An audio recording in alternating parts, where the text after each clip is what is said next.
기도하셨으니까 바로 시작하겠습니다. 반갑습니다. 저는 반갑습니다. 예, 오랜만이라서 반갑습니다. 오늘은 달라스 윌라드의 그 잊혀진 제자도 이 책의 7과하고 8과 부분입니다. 매주 이어서 보는 것이기 때문에 바로 시작할게요. 먼저 7과의 제목은 그리스도 안의 영성 형성입니다. 그리스도 안의 영성 형성. 윌라드는 이렇게 이야기합니다. 모든 사람, 그리스도인과 비그리스도인 다 할 것 없이 우리 안에서 어떤 것이 형성되어서 실체가 되어 간다라고 이야기합니다.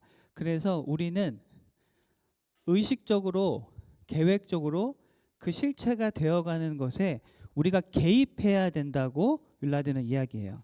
왜냐하면 그리스도인이라고 할지라도 우리가 그냥 교회 와서 예배드리고 교회에서 이거 하세요 저거 하세요 이렇게 따라간다고 해서 진정한 영적 성숙이 이루어지지 않고 있다는 거예요.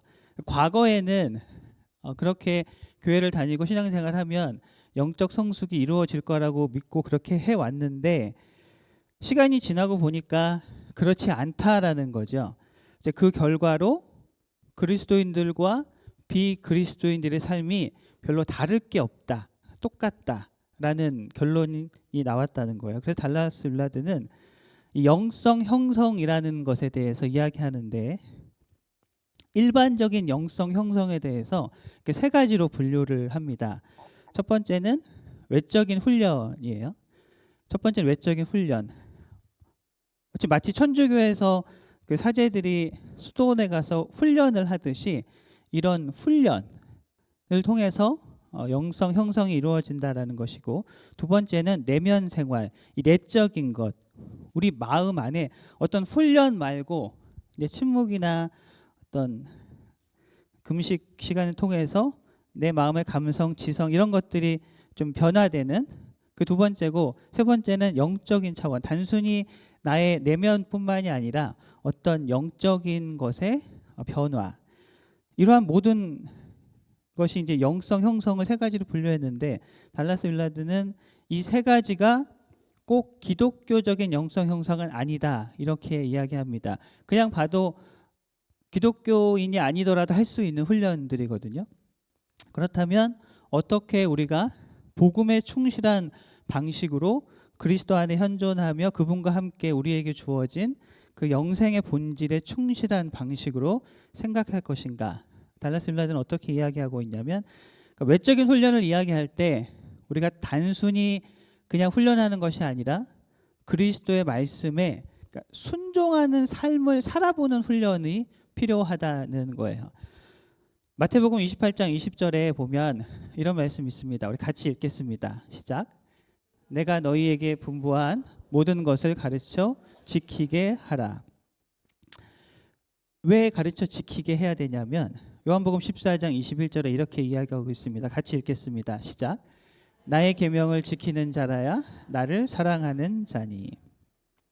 예수님께서 이렇게 말씀하셨다는 거예요. 그 달라스 윌라드가 그분이 살면서 어떤 교단이나 학교나 여러 교회나 이제 많이 다니셨잖아요. 그러면서 이제 보니까 예수님께서 명령하셨던 내가 너희에게 가르쳐 이거 한 것을 다 지키게 하라. 이것을 위해서 구체적인 계획, 어떤 실행이 있는 곳을 이 책에서는 그렇게 이야기해요. 한 군데도 못 봤대요. 달라스 윌라드는. 근데 2024년에 우리가 이 책을 볼 때는 사실 그렇게 저는 그렇게 동의하지는 못하겠어요. 지금 볼 때는 이 책이 조금 시간이 지난 책이기 때문에 아마도 이분이 이걸 딱 쓰실 때는 아마 20년 전이지 않을까 싶어요. 출판 다 이거 시기를 생각해 봤을 때. 그러니까 과거에는 사실 그랬었죠. 과거에는 그랬을지 모르지만 요즘은 전혀 없다. 이런 예수님의 가르침을 다 지키기 위해서 어떤 훈련하고 뭐 구체적인 계획하고 실행하는 것이 전혀 없다라고 보기에는 사실 요즘에는 좀 무리가 있고요. 제가 그러니까 이분이 LA 파사디나라는 곳에서 살았는데 제가 살던 바로 옆 동네에 살았거든요. 그러니까 오며 가며 보지는 못했고 그냥 옆 동네에 살고 있다는 것만 알고 있었지만 제가 거기서 공부할 때만 해도 제가 공부하던 학교에서도 스피리추얼 포메이션이 가장 중요한 것이었어요. 십몇 년 전에도. 그래서 제가 에듀케이션 전공임에도 불구하고 그 스피리추얼 포메이션을 6학기를 들어야 됐거든요. 그 과정을 계속해서 들어야 됐어요. 왜 그렇게 이 스피리추얼 포메이션을 들어야 할까? 제가 작년 그 교사 세미나 때 잠깐 말씀드린 적, 소명에 대해서 잠깐 말씀드린 적이 있긴 했지만, 이렇게 시간이 지나고 코비드 기간이 지나고 지금 2024년이잖아요. 지금 이 미국에서도 교회나 학교나 어떤 교단이나 여러 단체들 요즘 가장 강조하고 있는 게 뭐냐면 바로 제자도예요.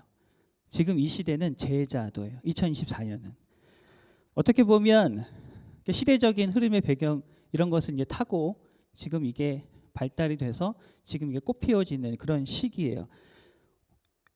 2000년 전까지만 해도 우리 다 2000년 전 세대에 태어나신 분들이잖아요. 곧좀 이렇게 태어나신 분들인 것 같은데, 우리 어릴 적 생각만 해도 인터넷이 없었잖아요.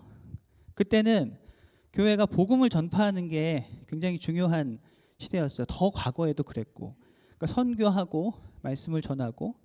근데 지금은 지구의 그 어떤 곳에서도 복음이 전파되지 않은 곳이 없을 정도로 거의 다 전파가 돼 있는 그런 시대죠. 그러니까 이런 시대가 왔기 때문에 지금은 뭐가 중요한 거냐면 말씀을 살아내는 실력이 과연 그리스도인에게 있는가. 그렇게 믿음 생활을 하고 있는데 그 말씀으로 진짜 믿음으로 살아가는 제자의 삶으로 살아가고 있는가. 지금은 그게 중요한 시대예요. 그래서 달라스 윌라드도 말하기를 예수님의 말씀으로 우리의 삶으로 이렇게 지켜나가는 그 외적인 행동이 사실 나타나야 한다는 거예요. 그 안에 정말 진정한 믿음이 있는 참 제자라면 외적으로도 나타나야 한다는 거예요. 그런데 무조건 또 행동으로 보여지는 모습으로 나타났다고 해서 그것이 진짜 진정한 영성 형성이 이루어졌다라고 보기도 또 힘들다는 거예요. 외적으로 봤을 때 말씀을 지키는 것 같고 잘 살아가는 것 같고 열심히 헌신하며 사역을 하는 것 같지만 정말 그 사람의 내면을 보면 내면에서 어떤 의도 때문에 나온 그런 모습인지는 알 수 없다는 거죠. 특별히 이민교회는 더 그런 것 같아요. 그래서 윌라드는 이 외적인 우리가 보여지는 모습 행동 이전에 그 내면의 변화의 그 중요성, 우리 안의 그 변화의 중요성을 이야기하고 있어요. 그러니까 내면에서 나의 인격이 변화가 되어서 외적으로 보여지는 그런 삶의 전체의 중심에는 다른 것이 아니라 성령 하나님을 통한 그런 일하심, 그런 나타나심이 되어야 한다는 거예요. 그러니까 내가 하는 게 아니라 내가 막 열심히 어떤 그리스도인의 모습으로 내가 살아가겠다 하고 해서 막 열심히 사역하고 뭐 이게 아니라 내 안에 계신 성령님을 통해서 내가 자연스럽게 해지는 그러한 것을 지금 이야기하고 있어요. 7과에서. 그러니까 영성 형성을 이루어가는 주체가 뭐가 돼야 되냐면 같이 읽어볼까요? 시작. 하나님의 성령. 하나님의 성령을 통하여서 우리의 영성 형성이 이루어져 가야 한다는 거예요. 윌라드는 이것을 어떻게 표현했냐면 영성 형성을 이루어가는 삶의 그 외적인 부분, 보여지는 부분과 그 행동의 그 뿌리 있잖아요. 뿌리를 변화시키는 것은 우리 개인의 인격 안에 역사하시는 그 하나님의 성령의 역사다. 이렇게 표현하고 있습니다. 즉 성령이 오셨네. 우리 찬양했잖아요. 성령이 오셨어요. 오셔서 우리 안에 이제 계시단 말이에요. 그 뿌리로부터 나와서 그분이 우리 안에 거함으로 인해서 우리의 삶을 통해서 예수 그리스도의 그 성품이 이렇게 눈으로 보여져야 한다는 거예요. 그것이 바로 영성 형성을 통해 우리의 외적인 모습으로 나타나게 되는, 성경에서 뭐라고 되어 있죠? 그런 것을 성령의 열매라고 성령은 기록하고 있어요. 그것이 바로 성령의 열매인 거예요. 그러니까 성령이 우리 안에 계셔서 나의 삶을 통해 눈으로 볼 수 있는 열매로 나타나는 거예요. 그런데 그동안 책에 있는 이야기예요. 제 이야기가 아니고. 그런데 그동안 많은 그리스도인들이 이 말씀을 듣고 그에 따른 헌신과 봉사, 열심 그것을 하는 것만으로 영성 형성이 이루어지고 있다라고 이제 잘못 생각을 하고 있었다는 거예요.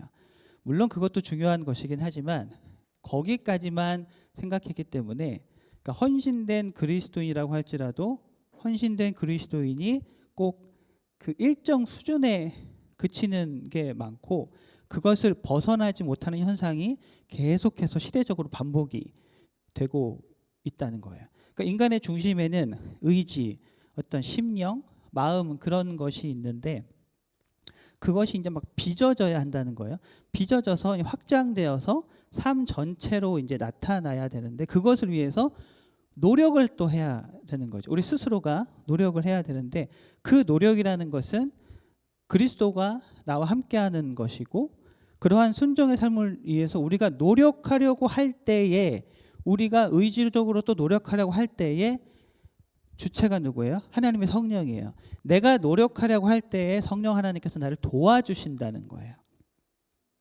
모든 과정을 통해서 그렇게 노력할 때 우리는 또 넘어지고 또 실패하고 그러지만 그러한 모든 전반적인 과정을 통해서 배우면서 영적인 훈련을 해 나가는 것이 바로 영성 형성이다. 이 책의 7과에서는 그렇게 이야기하고 있습니다.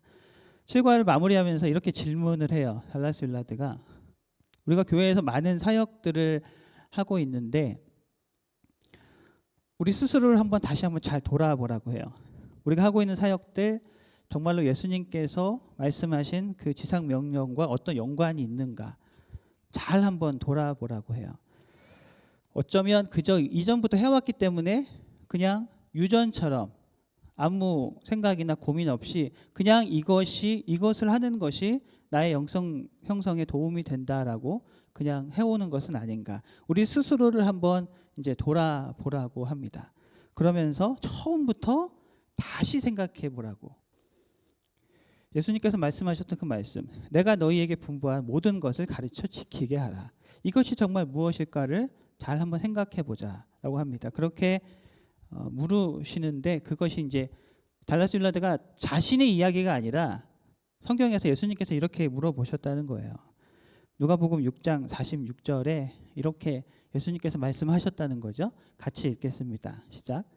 너희는 나를 불러 주여 주여 하면서도 어찌하여 내가 말하는 것을 행하지 아니하느냐.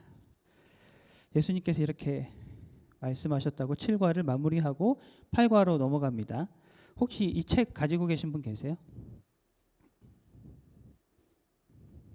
네, 한 40% 정도 되시는 것 같아요. 40% 정도. 은근히 잘 이해가 안 되지 않으세요?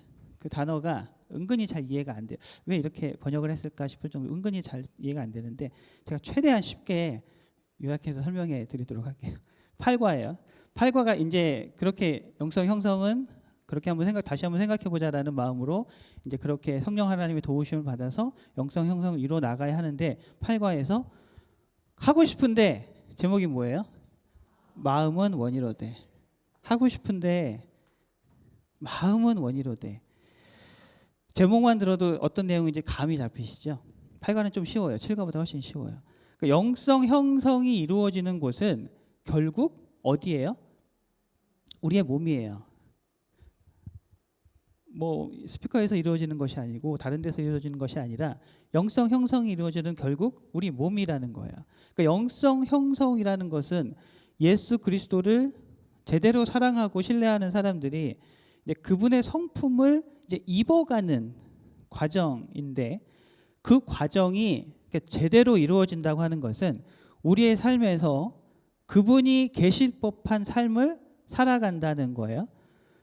우리의 행동의 내적인 근원이 그러니까 예수님과 똑같은 성품을 이제 입게 되면서 우리의 외적으로 보여지는 삶도 그분을 닮아가는 삶으로 이제 나타나게 된다는 것. 그러니까 그리스도와 일치하는 삶을 살게 된다는 것. 마치 아바타가 요즘 AI 아바타 많이 저도 만들고 있거든요. 뭐 강의 때문에 막 만들고 있는데 마치 아바타가 나와 똑같이 원하는 모습대로 살아가는 것처럼. 그러니까 우리가 적극적으로 행동을 실천할 수 있도록 노력하는 삶을 살아가려고 할 때 성령 하나님께서 우리를 도와주신다고 했잖아요. 그런데 그 영성 형성이 이루어지는 우리의 몸을 잘 알아야 된다는 거예요. 결국은 우리의 몸으로 나타나야 되는데 우리 몸이 어떤 존재인지 정확하게 알고 시작해야 된다는 거죠. 육체의 소욕이 어떻게 해요? 성령을 거슬러요. 성령은 우리를 도와서 열매를 맺게 하려고 하는데 이 몸이 육체의 소욕이 그 성령의 사역을 방해한다는 거. 우리 몸은 그런 몸이에요. 예수님께서도 말씀하셨듯이 제목처럼 마음은 원이로되 이 육신이 너무 약하다. 그러니까 우리는 이 사실을 너무나도 사실 잘 알고 있어요. 그것이 정말 사실이라면 영성 형성이 어떻게 되는 것인가? 불가능해진다는 거거든요.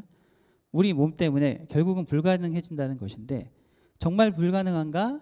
율라자는 그렇지 않다라고 결론을 내려요. 그러니까 몸과 이 육체에 대한 성경의 가르침이 꼭 그렇지만은 않다. 그러니까 절망적인 입장만은 아니다라고 이야기합니다. 그러니까 예수님께서도 스스로 우리와 똑같은 사람이셨잖아요. 우리가 예수님을 생각할 때 항상 너무 그 하나님, 예수님 생각하면 예수님 하면 그 하나님만 생각을 많이 하게 되는데 분명한 것은 그분은 우리와 똑같이 이런 똑같은 살과 피가 있는 100% 똑같은 인간의 모습으로 이 땅에서 사셨단 말이죠. 부활절을 맞이하기 전에 담임 목사님께서 그 사역자 카톡방에 가상칠언에 대한 현대 지금 미국의 개혁주의 신학자들이 새롭게 그 가상칠언을 다시 한번 보는, 점검하는, 생각하는 그런 7개의 영상을 한번 보면 도움이 될 것입니다. 이런 걸 보내주셔서 봤어요. 그 중에서 제가 가장 기억에 남는 게 하나가 있는데 다 이루었다. It is finished라는 그 영상이 있어요. 다 이루었다. 다 이루었다. 요한복음에 보면 19장 28절, 29절, 30절에 이런 말씀이 있습니다. 같이 읽겠습니다. 시작. 그 후에 예수께서 이르시되 내가 목마르다 하시니 거기 신 포도주가 가득히 담긴 그릇이 있는지라.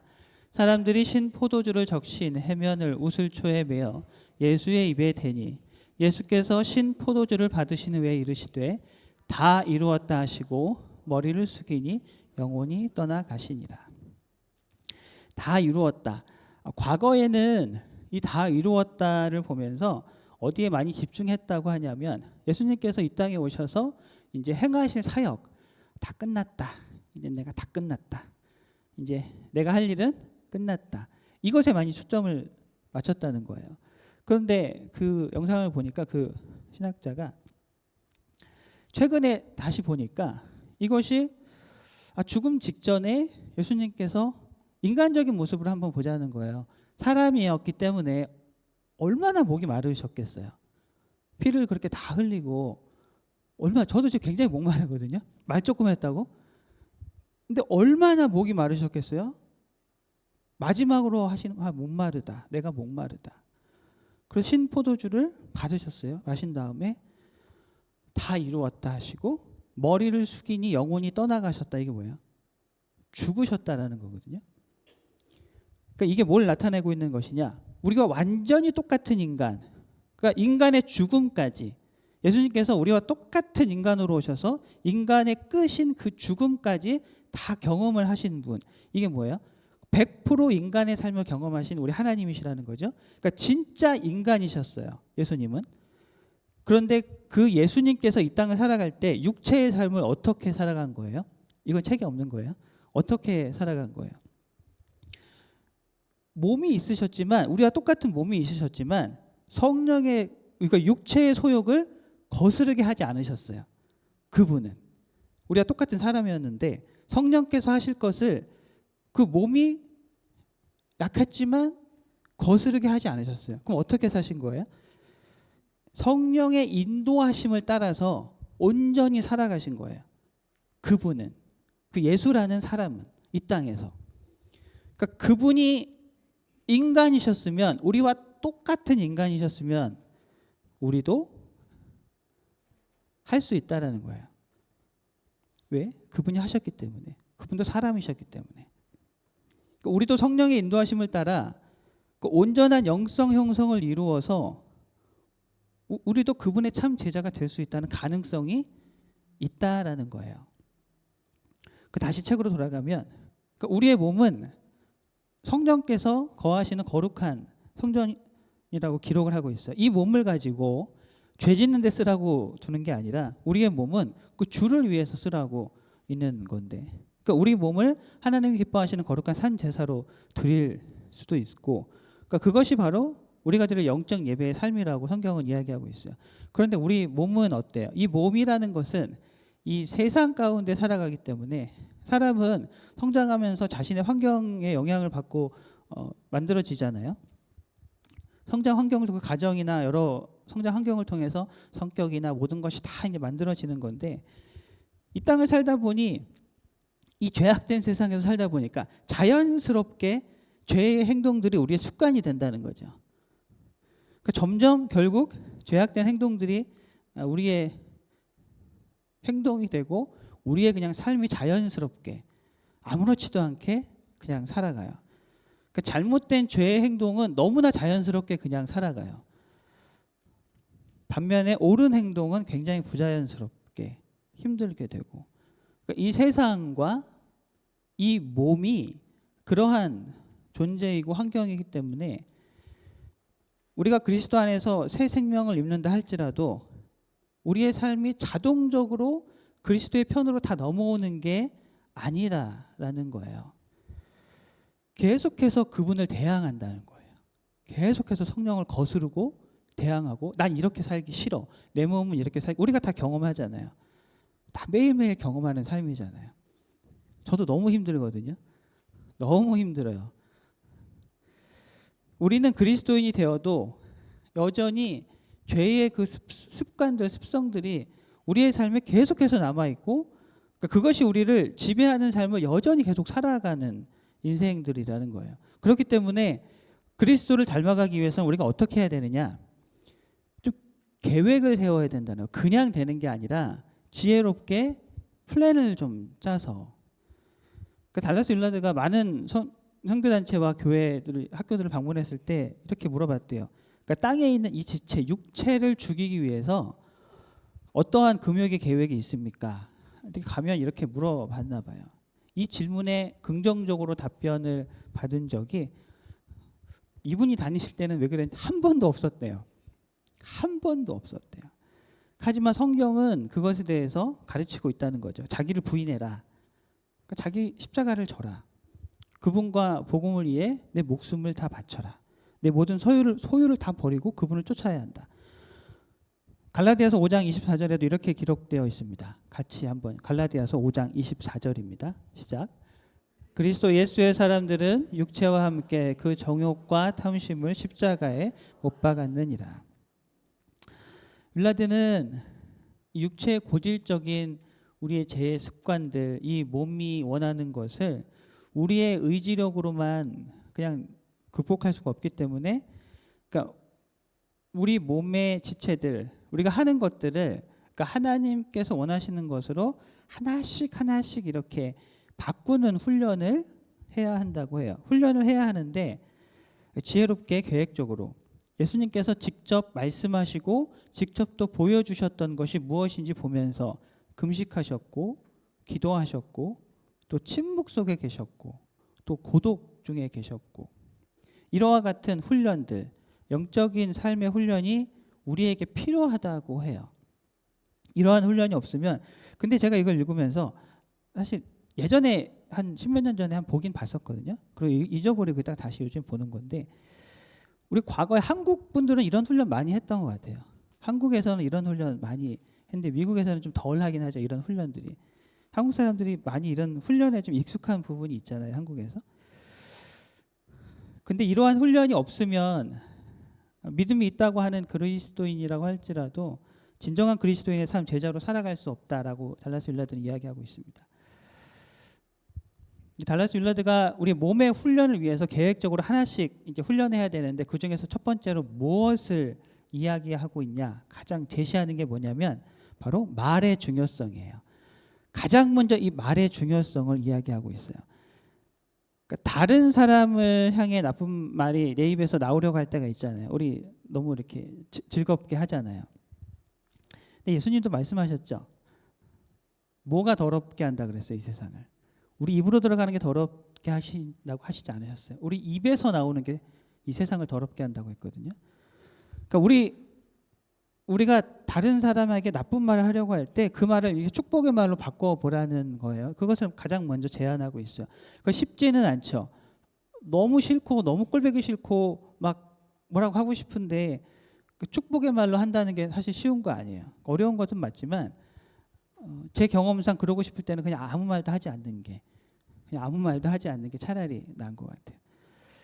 쉽지는 않지만 불가능한 것은 아니다라고 달라스 윌라드도 이야기하고 있습니다. 왜냐하면 그렇게 하는 게 좋은 거라는 건 누구나 다 스스로 알고 있다는 거예요. 그래서 노력하면서 성령 하나님의 도우심을 자꾸 구하라는 거죠. 그러니까 우리의 혀를 다스리는 연습을 하라고 해요. 그러고 보니까 제가 그때 그 학교에서 공부할 때 그 스피리추얼 포메이션을 할 때 거기서도 산으로 보내요. 외국 사람도 같이 산으로 다 보내고 말을 못하게 해요. 말을 하지 말라. 말을 못하게 하는 그런 훈련을 하거든요. 이런 것에 영향을 다 받았구나라는 생각이 들더라고요. 그러니까 우리의 혀를 다스리는 습관, 고독과 이 침묵의 중요성을 달라스 윌라드가 이야기합니다. 그러니까 귀와 이 혀의 새로운 관계 형성을 하라고 해요. 그러니까 새로운 관계를 배워야 한다고 해요. 그리고 우리가 보고 있는 것, 듣고 있는 것, 말하고 있는 것을 좀 잠시 좀 중단하래요. 중단하고 재배치하고 정리할 필요가 있다. 우리 집 가끔 이렇게 정리할 필요가 있잖아요. 내 입에서 좋지 않는 말이 나올 때는 차라리 말을 하지 마라. 이렇게 이야기합니다. 그러니까 우리의 삶 속에서 이제 하나씩 영성 훈련을 이제 시작해 나가자는 거예요. 내 삶 속에서 그것을 실천하면서 나의 이 몸의 용도를 바꾸라고 이야기합니다. 상황을 대하는 이 내면의 자세를 바꾸자 이렇게 이야기합니다. 만약 우리가 그것을 정말 원한다면 우리는 다 그렇게 할 수 있다라고 또 저자는 이야기합니다. 그러니까 우리의 몸이라는 것은 그리스도와 내가 일치되기 위해서 믿음과 은혜가 거하는 곳이 되어야 한다는 거예요. 우리 몸이 거룩한 성전이 되어야 한다는 겁니다. 그러니까 우리는 타락한 세상을 살고 있기 때문에 그냥 가만히 있으면 죄의 길로 자연스럽게 가기 때문에 옳고 우리가 선한 일을 하기 위해서는 반드시 생각을 더하고 계획을 잘 짜서 훈련을 하고 노력하는 연습을 계속해서 반복해야만 한다고 합니다. 그리고 8과를 이렇게 마무리합니다. 그러니까 그리스도를 닮아가는 이 배움 이런 것은 그러니까 수동적으로는 안 된다는 거예요. 그냥 이게 듣기만 하고 이런 얘기구나 하고 또 가서는 또 이게 이렇게 하면 안 된다는 거예요. 굉장히 적극적으로 행동하면서 노력해야 한다고 해요. 그러니까 그것이 진정한 영성 형성의 첫 발걸음이라고 말하고 그것은 결국 우리의 몸을 통해서 이루어지는 것이기 때문에 우리 몸이 죄에 익숙해져 있는 그 습관을 이제 바꿔야 한다라고 말합니다. 빌립보서 1장 20절 21절의 말씀으로 8과를 마무리합니다. 같이 읽겠습니다. 시작. 나의 간절한 기대와 소망을 따라 아무 일에든지 부끄러워하지 아니하고 지금도 전과 같이 온전히 담대하여 살든지 죽든지 내 몸에서 그리스도가 존귀하게 되게 하려 하나니 이는 내게 사는 것이 그리스도니 죽는 것도 유익함이라. 아멘. 솔직하게 말씀드릴게요. 이런 말씀을 준비하고 이런 말씀을 전하면 우리가 변화될까? 저는 뭐 또 기대하고 사실 그렇게 큰 기대가 되지 않죠. 우리 스스로가 너무나도 잘 알고 있잖아요. 우리가 이런 말씀 한두 번 들었나요? 우리 신앙생활 하루 이틀 한 것도 아니고 그렇죠. 20년, 30년, 40년 교회 생활 한두 번 한 거 아니잖아요. 들어도 근데 잘 안 변해요. 잘 안 변하는 게 우리 몸이에요. 우리가 안 변한다는 거를 스스로 근데 알고 있어야 돼요. 잘 바뀌지 않아요.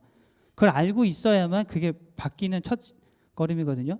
정확하게 내가 어떤 존재인지를 알고 있어야 돼요. 윌라드가 책에서 말씀하고 있는 것처럼 우리가 이 세상에서 이 몸을 입고 살아가는 한 그러니까 영성 형성을 이루어가는 것이 정말 쉽게 되는 것이 아니에요. 우리가 예배를 드리고 아무리 많은 봉사를 하고 아무리 많은 헌신을 해도 사람이 바뀌는 게 아니에요. 그냥 그렇게만 살아갈 수도 있어요. 그리고 원래 교회에서도 보면 저분은 굉장히 신앙이 좋으신 성숙한 삶을 살아가는 분 같아. 그분은 원래 그런 분이신 확률이 높아요. 어릴 때부터 그런 성격에서 자랐고 그냥 이 믿음 생활을 하는 거죠. 원래 그런 분일 확률이 가장 높아요. 제 경험상 그래요. 우리가 정말 교회에서 열심히 사역한다고 해도 비례해서 우리가 영적 성숙이 이루어진다고 볼 수 없는 것, 그 부분은 저도 동의합니다. 그게 사실이고 현실이거든요. 우리의 모습, 우리의 삶이 그것을 증명하고 있어요. 교회에서 보는 모습 말고 우리의 모습을 가장 우리 스스로가 잘 알고 있거든요. 나 자신이 그것을 증명하고 있잖아요. 윌라드가 말하는 것을. 정말 믿음으로 산다는 것이 쉽지 않습니다. 정말 그 성령의 육체가 그 성령의 소욕을 거스르는 그 싸움이 쉽지가 않아요. 우리 몸 늘 그 정욕, 탐심 항상 싸워야 하고 나 스스로하고도 싸워야 되는데 다른 사람하고 또 싸워야 돼요. 너무 힘들어요. 환경하고도 싸워야 되고 관계 속에서 싸워야 되고 인생을 살아간다는 것이 너무 그렇다고 혼자 또 살아가면 그것이 좋은가? 그것도 아니고 인간은 어떻게든 저렇게든 살아가든 다 힘든 삶을 살아갈 수밖에 없어요. 왜? 죄인이고 이 땅은 죄인이 살아가는 다 감옥이거든요. 여기서 건져주시기만을 우리는 기다리면서 사는 거죠. 건져주실 것을 우리는 건질 것 받았기 때문에 그 확신을 가지고 또 이 땅 가운데서 상황이 이렇다고 할지라도 믿음으로 살아가는 것이고 우리의 모든 삶 가운데 힘든 일이 정말 투성이에요. 집에 가도 자녀 때문에 힘들고 남편 때문에 힘들고 교회 와도 이 사람 저 사람 때문에 또 힘들고 늘 그렇잖아요. 밖에 나가도 여러 가지로 힘들고 일하면서도 힘들고 그러다가 또 넘어지고 하려고 하는데 또 넘어지고 실패하고 그렇지만 우리가 그래도 살아있는 한은 포기할 수는 없죠. 포기하지는 않았으면 좋겠어요. 저도 너무 힘들지만 포기하지 말아야 되겠다 그런 생각 항상 하면서 살거든요. 우리의 참 소망 되시는 그 주님만을 바라보며 다시 한번 결심하고 그렇게 나아가는 삶을 살아갈 수 있기를 예수님의 이름으로 축복합니다. 같이 찬양하고 기도하겠습니다. 우리 앞에 놓여진 상황이 정말 힘들어요. 정말 너무나도 힘들지만 이겨낼 힘이 정작 없을 것 같다라는 상황도 있지만 주님만 바라보면서 우리가 믿음으로 정말 걸어갑니다. 그런 마음, 그런 다짐으로 함께 찬양했으면 좋겠습니다.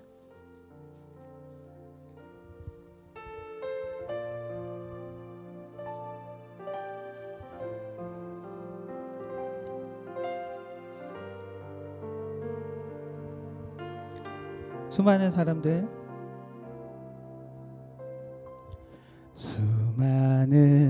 사람들 주를 따르네. 자신의 연약함 가지고 수많은 눈물의 시간 속에서 믿음으로 주를 보내. 다시 한번 고백합니다. 수많은 사람들 주를 따르네. 자신의 연약함 가지고 수많은 눈물의 시간 속에서 믿음으로 주를 보내. 주의 영원한 사랑으로 주의 말씀을 이루시네. 삶의 모든 문제들 나를 힘겹게 해도 삶의 모든 문제들 나를 힘겹게 해도 포기하지 않는 오늘을 살아내리라. 소망이 보이지 않는 내 삶 속에 주님만이 소망되어. 우리 목소리 높여서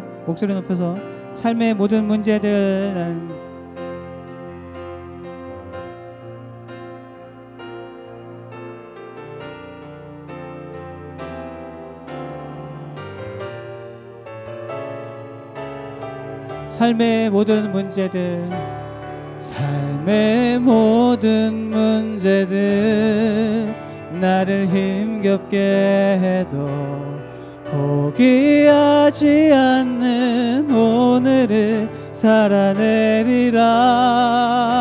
소망이 보이지 않는 내 삶 속에 주님만이 소망되어 주의 뜻 이루시.